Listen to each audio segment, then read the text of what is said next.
This is Switzerland's Jeremy Heitz. He is the world's fastest big mountain skier. And this year he wants to win the Freeride World Tour. But there is a fine line between a world champion and a nearly man.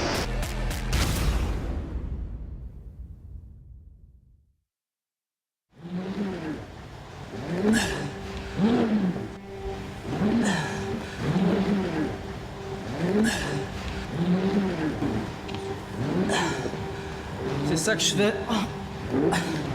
4 mois avant la saison pour faire on va dire une base pour être prêt à faire l'entraînement spécifique sur la neige. Have a close look at this. It's going to be over in 1 second because he's fast as lightning. Absolutely aggro Richter triple up top. So Jeremy Heitz, fast and furious. And Heitz, yeah, that's what he's all about, just speed skiing really. On fait partie d'un sport pas fédéré, donc on n'a pas d'équipe, on n'a pas de structure d'entraînement, rien du tout, donc il faut beaucoup de motivation. On a eu un début de saison qui ressemble beaucoup aux 2 dernières saisons qu'on a eues, donc pas beaucoup de neige. Dès qu'il y aura de la neige qui va venir, ça va neiger sur une couche qui est déjà très rigide. C'est la meilleure surface de glissement qu'il y ait pour une avalanche. C'est la raison numéro 1 des accidents, c'est l'effet de groupe, le facteur humain. Il faut savoir gérer un peu cette excitation.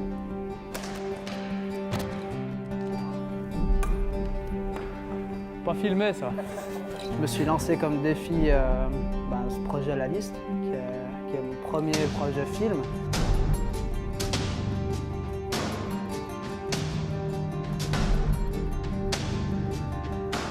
Je vois que c'est vraiment pas que du ski.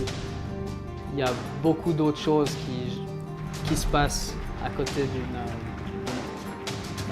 carrière d'un freerider. On peut dire que je suis un peu victime du succès de La Liste. J'avais vraiment pas prévu ça, mais ça fait chaud au cœur parce qu'on voit qu'on fait quelque chose qui génère de l'intérêt et puis qui génère du plaisir chez les personnes.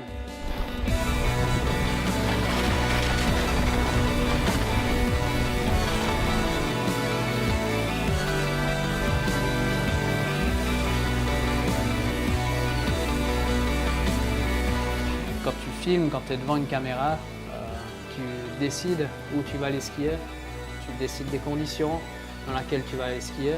C'est 2 approches complètement différentes. Moi, personnellement, j'ai encore besoin de la compétition pour me pousser un peu dans le ski. That's pretty much textbook Heitz right there, above the exposure, getting creative, and then able to handle the high-speed exit. Les 2 dernières saisons sur le Freeride World Tour, j'étais à fond. Comme chaque fois que j'ai pris part au Freeride World Tour, c'est un beau challenge personnel de faire chaque étape contre des skieurs incroyables. Donc moi, ça me pousse vraiment, ça pousse mon ski, ça me pousse mentalement. Et c'est pour ça que je continue la compétition. C'est une école du ski pour moi. Chaque année pareil, chaque année j'ai le même objectif, les mêmes ambitions, la même motivation. Et cette année, ça va être pareil. Going for a backflip and landing it. Oh, we love that. J'ai jamais gagné de compétition encore sur le Freeride World Tour. J'ai vraiment envie de gagner une fois ce titre. Et puis ça m'est chaque fois un peu passé sous le nez. Si je me fixe un objectif au début, si je vais à Chamonix fin janvier, c'est clair que je vais faire tout mon possible pour arriver à Verbier et puis peut-être remporter le Freeride World Tour.